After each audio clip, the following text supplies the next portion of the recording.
तो friends, success UPSC pointer में आपका स्वागत है। ये घटना चक्र की दूसरी सीरीज में मध्यकालीन भारत का इतिहास है। मध्यकालीन भारत के इतिहास में ये चैप्टर नंबर 2 है, दिल्ली सल्तनत यानी गुलाम वंश। इसमें दिल्ली सल्तनत गुलाम वंश से रिलेटेड पीवाईक्यूज को सोल्व करेंगे हम। सबसे पहला क्वेश्चन है हमारा फ्रेंड्स, गुलाम वंश का संस्थापन कौन था? ये गुलाम वंश की नींव किसने रखी थी? तो फ्रेंड्स वो रखी गई थी कुतुबुद्दीन ऐबक। गुलाम वंश का दूसरा नाम ममलूक वंश भी है।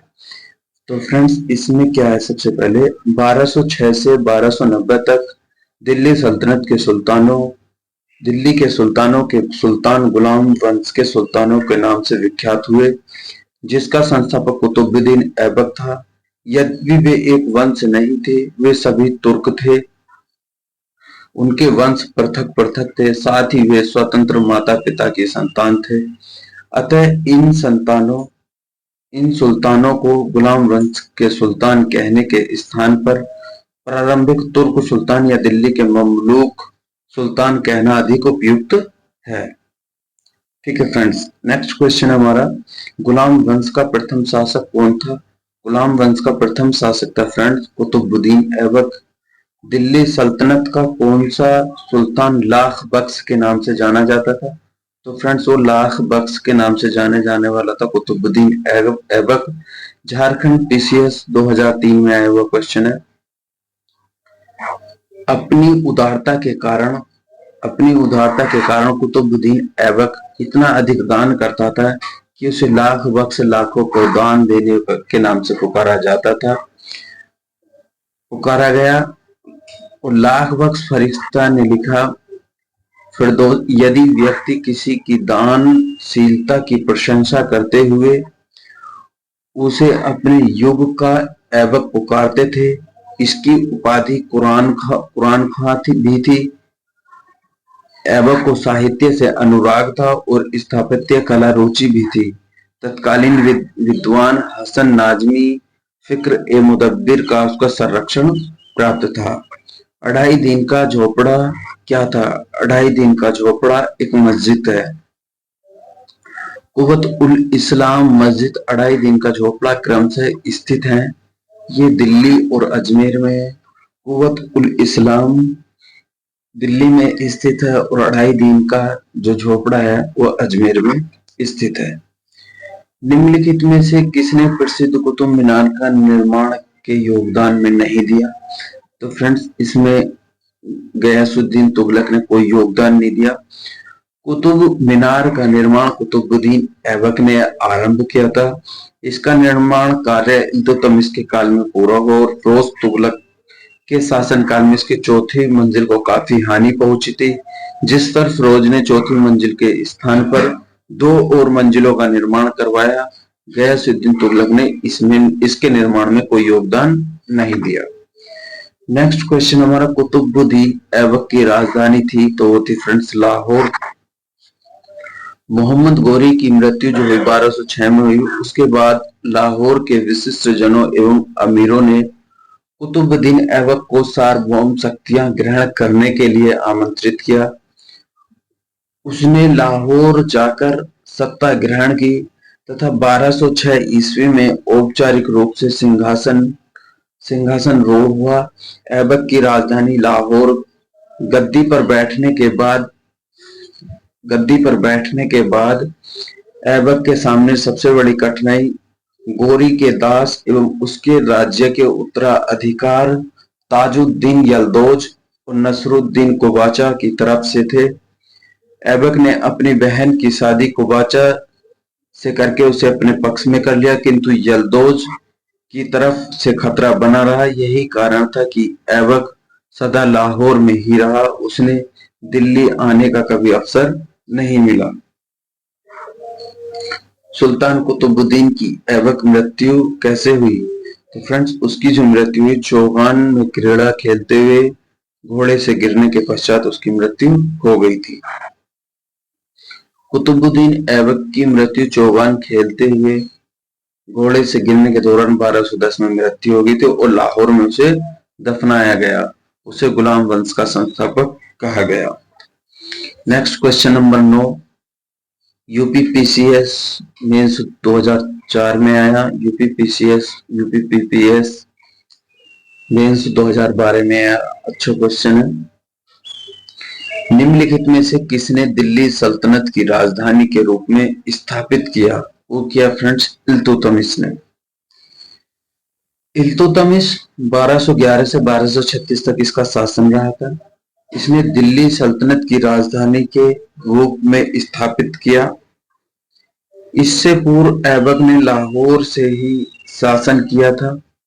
इल्तुतमिश ने भारत में सल्तनत काल में सर्वप्रथम अरबी सिक्के चलाए थे।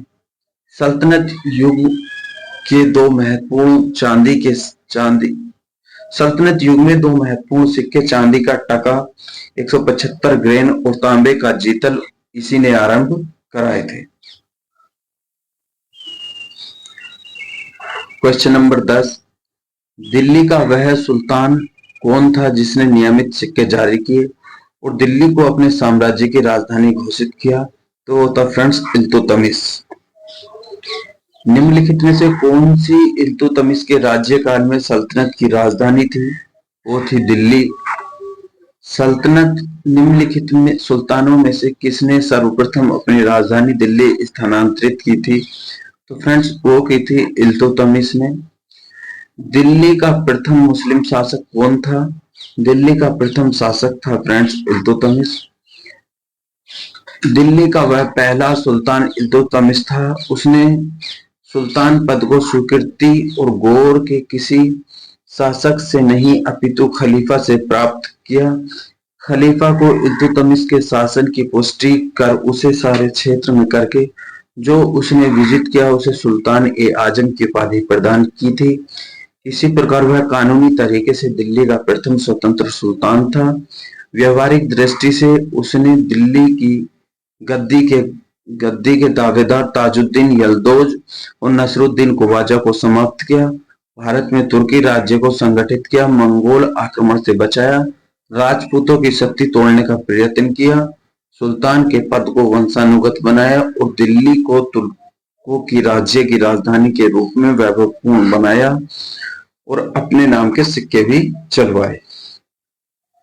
गुलामों का गुलाम किसे कहा गया? इल्तुतमिश को। गुलामों का गुलाम इल्तुतमिश को कहा जाता है। मोहम्मद गोरी के गुलाम कुतुबुद्दीन ऐबक ने इल्तुतमिश को खरीदा था। ऐबक ने आरंभ से ही सर ए जहांदार अंगरक्षकों का प्रधान महत्वपूर्ण पद दिया। ऐबक ने अपनी पुत्री का विवाह इल्तुतमिश से किया। निम्नलिखित में से कौन मध्यकालीन की प्रथम महिला शासिका के रूप में आई? वो है रजिया सुल्तान। मध्यकालीन भारत की प्रथम महिला रजिया सुल्तान 1236 से 1240 में बनी थी। इनका 1236 से 1240 तक शासन रहा था।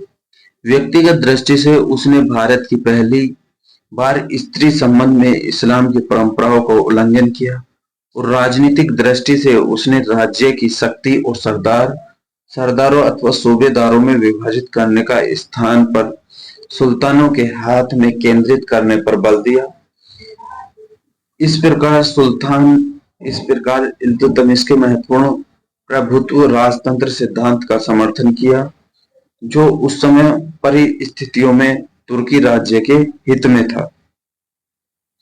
फिर आता हमारा क्वेश्चन नंबर 16, मंगोल आक्रमणकारी चंगेज खां भारत की उत्तर पश्चिमी सीमा पर निम्न में से किसके काल में आया? मंगोल आक्रमणकारी चंगेज खां जो आया था फ्रेंड्स वो आया था इल्तुतमिश के टाइम पे। मंगोल नेता चंगेज खां भारत की उत्तर दक्षिण सीमा पर इल्तुतमिश के शासनकाल में आया था। चंगेज खां के प्रकोप से रक्षार्थ ख्वारिज्म शाह का पुत्र जलालुद्दीन मंगबरनी सिंधु घाटी पहुंचा। संभवतः चंगेज खां ने इल्तुतमिश के पास अपने दूत भेजे थे कि वह मंगबरनी की सहायता न करे। इल्तुतमिश ने उसकी कोई सहायता नहीं की, जबकि मंगबरनी ने 1224 में भारत चला गया तो इस समस्या का समाधान हो गया। क्वेश्चन नंबर फिर आता है फ्रेंड 17, निम्नलिखित में से सुल्तान मंगोल नेता चंगेज खां का समकालीन था? वो था फ्रेंड्स इल्तुतमिश। किसके शासनकाल में मंगोल प्रथम बार सिंधु घाटी के तट पर पहुंचे? इल्तुतमिश के। चंगेज खां के अधीन मुगलों ने भारत पर आक्रमण किया। चंगेज खां के अधीन मुगलों ने भारत पर आक्रमण किया। वो किया इल्तुतमिश के शासनकाल में। चंगेज खां का मूल नाम क्या था? तेमुचिन था। चंगेज खां एक मंगोल शासक था जिसने मंगोल साम्राज्य के विस्तार में अहम भूमिका निभाई। चंगेज खान का वास्तविक नाम था तेमुजिन या तेमुचिन था। नेक्स्ट क्वेश्चन है, इल्तुतमिश के शासनकाल में चंगेज खान भगोड़े खारिज युवराज के खोज में सिंधु नदी तक पहुंचा। ठीक है फ्रेंड्स, ये बात ठीक है। मोहम्मद बिन तुगलक के शासनकाल में तैमूर ने मुल्तान पर अधिकार किया ना, ये गलत है। विजयनगर साम्राज्य देवराय द्वितीय के शासनकाल में वास्को, ये भी गलत बात है फ्रेंड्स। इसका ऑप्शन निकल के आएगा ओनली ए। ठीक है फ्रेंड्स, इल्तुतमिश इल्तुतमिश के शासन काल में भारत के तुर्की राज्यों में मंगोल आक्रमण की संभावना से महान संकट उत्पन्न हुआ। इल्तुतमिश इल्तुतमिश के शासनकाल में मंगोल शासक चंगेज खान भगोड़े ख्वारिज्म युवराज जलालुद्दीन मंगवर्नी का पीछा करते हुए सिंधु नदी के तट पर पहुंचा। 1398 में तैमूर ने भारत पर आक्रमण किया। तैमूर ने नसरुद्दीन महमूद के शासनकाल में सुल्तान पर अधिकार करके सिंधु नदी पार की थी। इस प्रकार तैमूर के आक्रमण के समय दिल्ली के सुल्तान नसरुद्दीन महमूद था, न कि मोहम्मद बिन तुगलक। विजयनगर साम्राज्य के देवराय द्वितीय के शासनकाल में ईरान का राजदूत अब्दुल रजाक विजयनगर आया था। 1498 में पुर्तगाल यात्री वास्को डी गामा केरल के तट पर पहुंचा था। उस समय विजयनगर पर नरासा नायक के पुत्र तिम्मा शासन कर रहा था। इल्तुतमिश ने बिहार में अपना प्रथम सूबेदार नियुक्त किया था। वो क्या था? मलिक जानी को। इल्तुतमिश ने बिहार शरीफ व बाढ़ पर अधिकार कर राजमहल की पहाड़ियों में तेलियागढ़ी के समीप हिसामुद्दीन ऐवाज को पराजित किया। ऐवाज ने इल्तुतमिश की अधीनता स्वीकार कर ली। इल्तुतमिश ने ऐवाज के स्थान पर मलिक जानी को बिहार का सूबेदार नियुक्त किया। रजिया बेगम को सदैच्युत करने का किसका हाथ था? वो था फ्रेंड्स तुर्कों का। रजिया बेगम को सत्ताच्युत करने में तुर्कों का हाथ था। उन्होंने भटिंडा के गवर्नर मलिक अल्तूनिया के नेतृत्व में रजिया के विरुद्ध विद्रोह कर उसे सत्ता से हटाया था। दिल्ली के सुल्तान बलबन का पूरा नाम क्या था? दिल्ली के सुल्तान बलबन का पूरा नाम गयासुद्दीन था। सुल्तान बलबन का पूरा नाम गयासुद्दीन बलबन था। बलबन ने 1266 से 1286 तक सुल्तान के रूप में सुल्तान की बागडोर संभाली। उसे उल्गू खां के नाम से भी जाना जाता है। उसका वास्तविक नाम बाहुद्दीन था। इल्तुतमिश की भांति वह इलबरी तुर्क था। क्वेश्चन नंबर 25 आता है, दिल्ली के किस सुल्तान के विषय में कहा गया है कि उसने रक्त एवं लोह की नीति अपनाई? वो है बलबन। बलबन के विषय में कहा गया है कि उसने रक्त और लोह की नीति अपनाई थी। बलबन के स्वराज राजत्व सिद्धांत की दो मुख्य विशेषता थी। प्रथम सुल्तान का पद ईश्वर के द्वारा प्रदत्त और द्वितीय सुल्तान का निरंकुश होना आवश्यक था। इसके अनुसार सुल्तान पृथ्वी पर ईश्वर की प्रतिनिधि और उसका स्थान पैगंबर के पश्चात सुल्तान को कार्य करने की प्रेरणा और शक्ति ईश्वर की प्राप्त होती है। इस कारण जनसाधारण या सरदारों को उसके कार्यों की आलोचना का अधिकार नहीं है। दिल्ली किस दिल्ली सुल्तान ने रक्त एवं लोह की नीति अपनाई? वो है फ्रेंड्स ऑप्शन बी बलबन। नीचे दिया गया कथन और कारण है, ये बताना है। बलबन ने अपने शासन को शक्तिशाली बनाया और सारी सत्ता अपने हाथों में केंद्रित कर ली। ये फ्रेंड्स बात ठीक है। नेक्स्ट कारण क्या है इसका? वह उत्तर पश्चिम की सीमा को मंगोल आक्रमण से सुरक्षित करना चाहता था। यह भी ऑप्शन ठीक है, लेकिन इसकी जो ये व्याख्या सही नहीं कर रहा है। ठीक है फ्रेंड्स। गयासुद्दीन बलबन दिल्ली सल्तनत में गुलाम वंश का शासक था। इसने 1266 से 1286 तक शासन किया।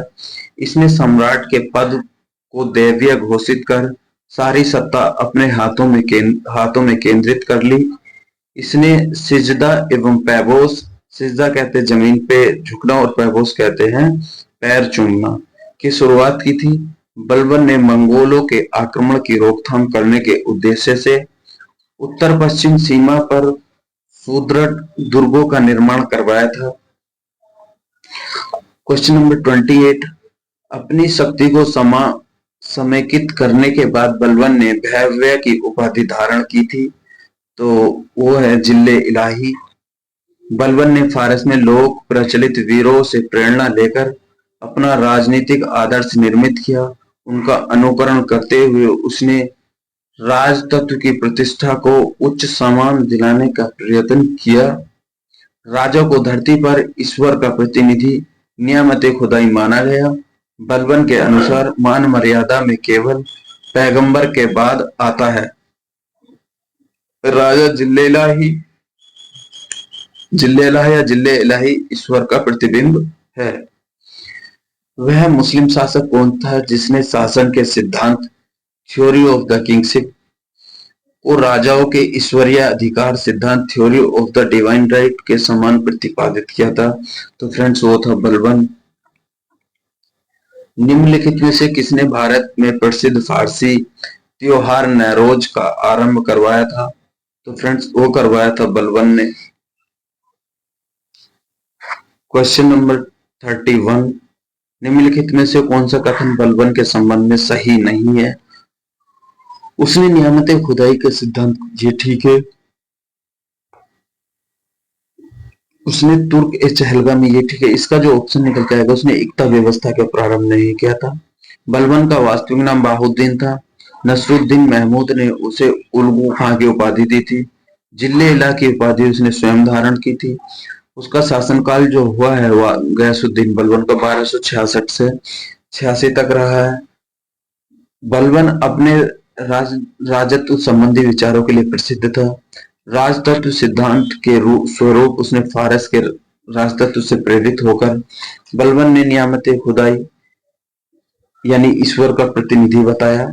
सत्ता ग्रहण करने के बाद बलबन ने इल्तुतमिश द्वारा गठित तुर्कान ए चहलगामी गठन को समाप्त किया और बलबन के काल में एकमात्र विद्रोह 1279 ईस्वी में मंगोल के सूबेदार तुगरिल खान ने किया था, जिसे बलबन ने दबाया तथा विद्रोहियों को मृत्युदंड दिया। इक्तादारी व्यवस्था का प्रचलन बलबन ने नहीं बल्कि इल्तुतमिश ने किया था। निम्नलिखित सुल्तानों में से किसने गढ़मुक्तेश्वर की मस्जिद की दीवारों पर अपने शिलालेख में स्वयं को खलीफा का सहायक कहा? ये फ्रेंड्स बलबन ने गढ़मुक्तेश्वर की मस्जिद के दीवारों पर उत्कीर्ण शिलालेखों पर स्वयं खलीफा का सहायक कहा। ठीक है फ्रेंड्स, इसका जो था गुलाम वंश का यहीं पर इस वीडियो में यहीं पर अंत हुआ। नेक्स्ट वीडियो में आएगा खिलजी वंश को डिस्कस करते हैं friends. Thank you so much.